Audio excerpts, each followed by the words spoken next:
Welcome to the Deep Dive. We're the show that cuts through all the noise to give you the really essential, sometimes surprising insights on today's biggest topics. And today, we are definitely plunging headfirst into artificial intelligence, all the latest, most impactful stuff. If you felt, overwhelmed by just the sheer volume of AI news lately, well, our mission here is simple: distill it down, get you the nuggets you need to be genuinely well-informed. Exactly. And AI isn't just like some future concept anymore, is it? It's evolving so fast, and it's impacting real-world applications right now across pretty much every sector. So yeah, our goal is clarity, context, helping you really understand where AI is today without getting totally lost in the speed of it all. Right. And we've really cast a wide net for this one. We've pulled insights from, well, everywhere. Industry updates, brand new tools, policy debates, ethical stuff. It's genuinely eye-opening. We're pretty excited to unpack what's actually significant and, what it means for you. So when we talk about this AI revolution, it's easy to get lost in the code and the models. But what's really underpinning all this, it seems like, is just the staggering amount of money, right? The financial commitments. Is that fair to say? Oh, absolutely foundational. Yeah. And what's really striking is just the scale of the infrastructure being built. I mean, take that huge partnership between OpenAI and Oracle, like $30 billion. It just screams demand for AI compute power. It's almost insatiable. And we're not just talking small projects. Think about the Stargate data center project. They're aiming for, 4.5 gigawatts, creating over 100,000 jobs, part of this massive $500 billion push. This isn't just building data centers anymore. It's like a national strategic play to keep the U.S. way out front in AI infrastructure. Wow. Yeah, $500 billion. And it's not just the tech giants making these huge infrastructure moves, is it? The VCs are right there too. Founders Fund, Dragoneer. They've put over $1 billion into OpenAI alone. That signals massive belief, right? And you see it filtering down, like ServiceNow hiking its revenue outlook specifically because of demand for AI software. They even bought an AI company for nearly $3 billion just to keep up. It shows how core AI is to business strategy now. And that kind of investment, well, it naturally kicks off this intense talent war. It's pretty wild. You hear reports like Meta offering maybe up to $300 million in incentives just to poach top AI people from places like OpenAI. $300 million. Just to poach. Yeah. And Microsoft's been busy, too, recruiting like over 20 DeepMind staff, even the former Gemini lead. And what's fascinating here isn't just the money, though. It's how this fight for expertise is basically reshaping the whole AI landscape. Companies are literally buying brains to push ahead. It's like an intellectual arms race. Yeah, unprecedented. And governments are jumping in, too, not just companies. Look at the UK, partnering with OpenAI for growth, public sector stuff. They're even talking about AI growth zones. Okay. And both the US and UK governments are ramping up AI investments fast, partnering with big tech for public services, national security. And takeaway seems pretty clear. AI isn't just tech anymore. It's central to national strategy, economic policy. And all that investment, all that talent, it just fuels this massive demand for the actual infrastructure, the hardware that runs it all. We saw that really clearly when AWS launched Kiro, their AI coding tool. It literally got overwhelmed, hit usage limits almost right away. Wow. Yeah, it's not just a small hiccup. Yeah. It's a huge signal of the unmet need for scalable AI solutions as everyone tries to adopt it. It really highlights a major bottleneck right now. Okay, so we've got the money, the talent wars, the infrastructure push, huge foundations being laid. But what are we actually seeing from all that? Where does it show up for, us? Because it feels like just this flood of new AI tools and features, right? All designed to make life and work easier, or maybe just more interesting. Oh, absolutely. And the speed of new tools is incredible. Take DeepSight. It's an AI website builder, uses natural language.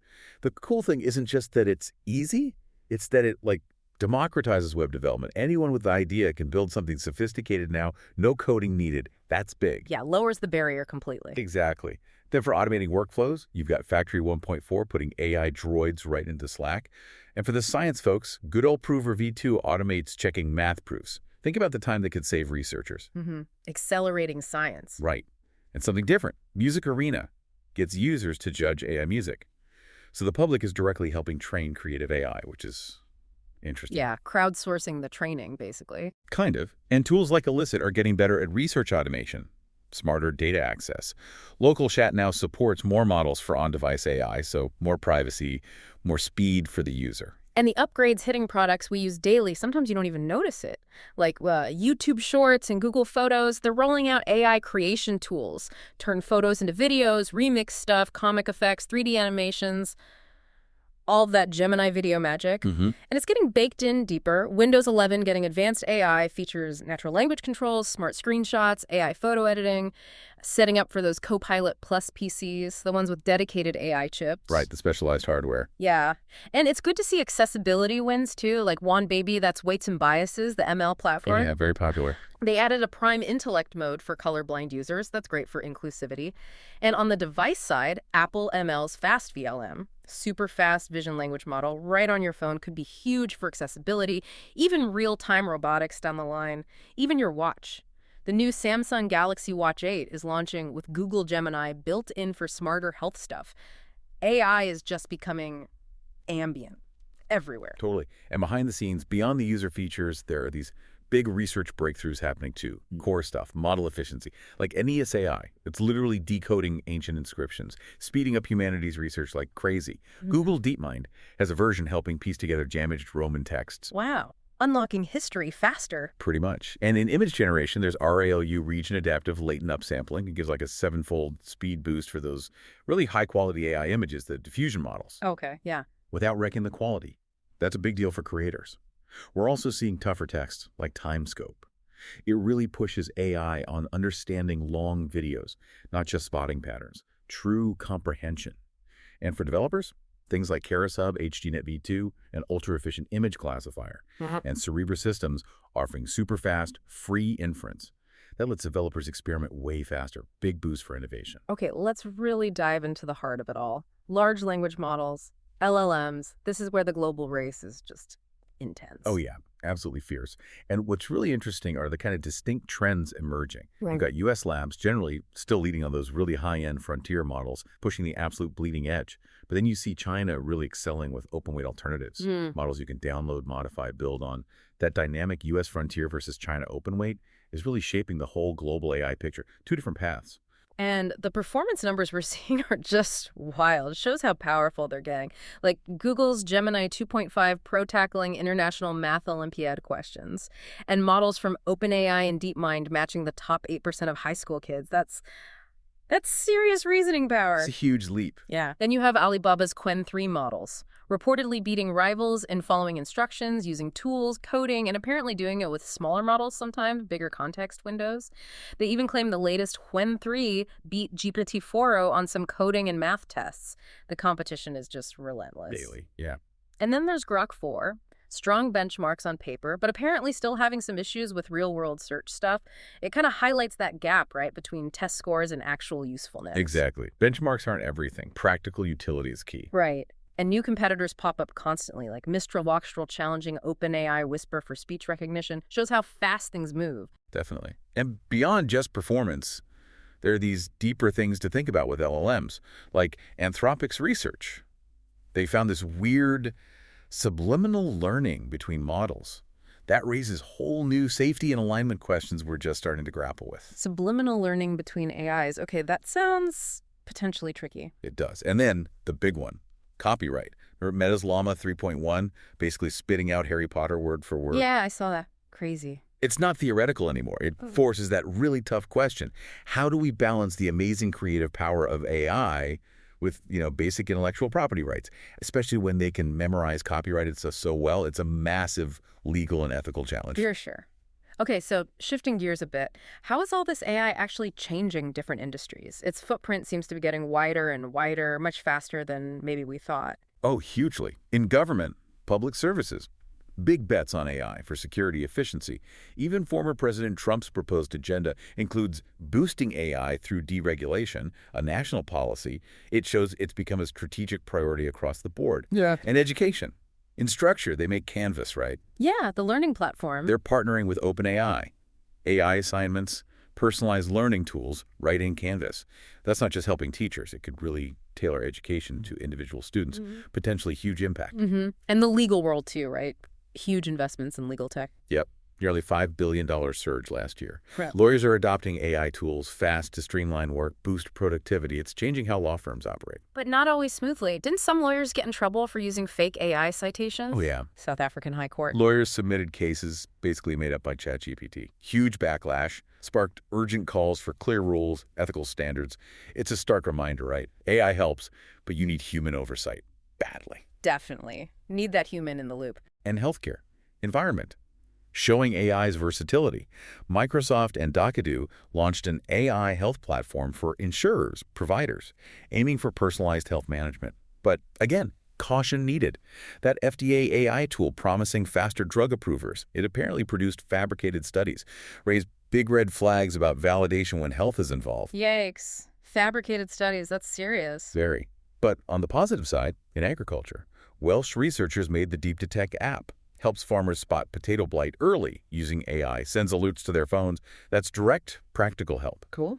And conservationists are using AI too, fighting invasive plants. Shows its potential for helping the environment. And the creative fields, that seems like an area with massive disruption, but also opportunity. Totally. Netflix is trying out runway AI for video generation, making complex visual effects maybe faster, cheaper. Could change filmmaking. Yeah, democratizing effects, maybe. Could be. Google's Imagen 4 is getting really good at AI comics, memes, mastering text within images, different art styles. That's a subtle but important step for generative art. And then there's Higgsfield Steel, lets users recreate, remix web images. Super creative, but also brings up those copyright worries again.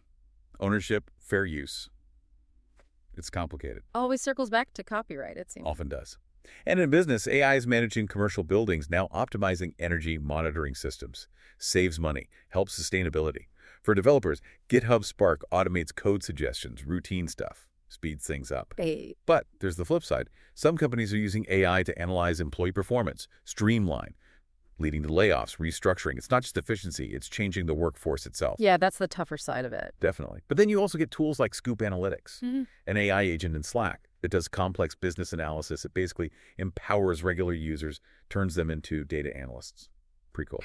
Okay, so pulling this all together, what does it actually mean for us? Individuals, society, all this speed, all this power, it brings huge challenges too, right? Risks, ethics, the future. Absolutely paramount concerns. And they're not abstract, they're happening now. Deepfakes, voice scams, authorities, OpenAI, they're warning about a big spike.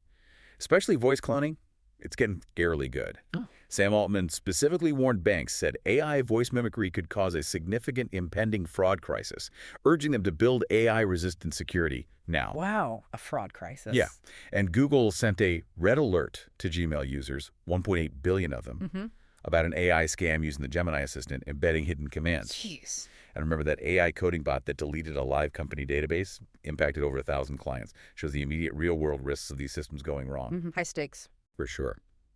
Experts are also warning AI could deepen inequality, urging focus on fairness, transparency, data oversight to protect vulnerable groups, and a newer worry, AI companions. Over 70% of teens apparently use them, sparks concerns about emotional dependency, mental health.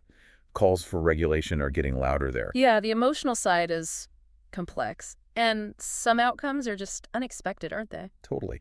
Like Pew Research finding Google's AI overviews actually reduced clicks on traditional search results. That changes how we find information online, maybe fundamentally. Right, a shift in behavior. And that study showing some AI coding tools actually slowed down developers. Yeah. By like 19%. Counterintuitive, right. Very. It suggests that productivity gains aren't automatic. Integration matters. It's not just plug and play. Good point. And underneath all this, the energy demand. It's massive. Generative AI is using power like entire countries.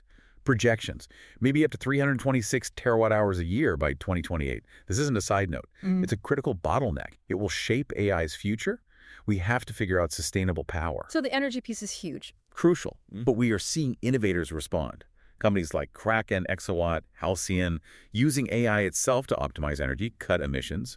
It's this vital link between AI progress and sustainability, a race we need to win. Right. But beyond the immediate problems, the practical stuff, there's also that bigger picture, isn't there? The philosophical potential. Absolutely. People like Demis Hassabis talk about AI potentially unlocking fundamental mysteries, biology, cosmology, things beyond our current scientific reach. It's not just about better tools. It's maybe accelerating our understanding of the universe itself. Yeah. That's pretty profound. Wow. Okay. What an incredible deep dive that was. We've covered so much ground. The massive investments, the talent wars, that explosion of new tools, the LLM race, AI changing basically every industry. hmm And we definitely didn't shy away from the tricky parts.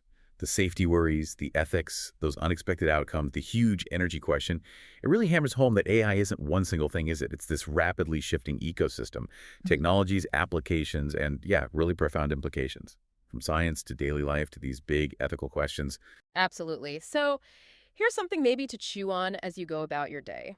Given AI can now replicate Harry Potter or make up legal cases, and people, especially younger people, are forming emotional bonds with AI companions, how might our whole understanding of what's authentic or what's true fundamentally shift in the next few years? It's definitely a lot to think about. Thanks so much for joining us on this deep dive. Keep exploring.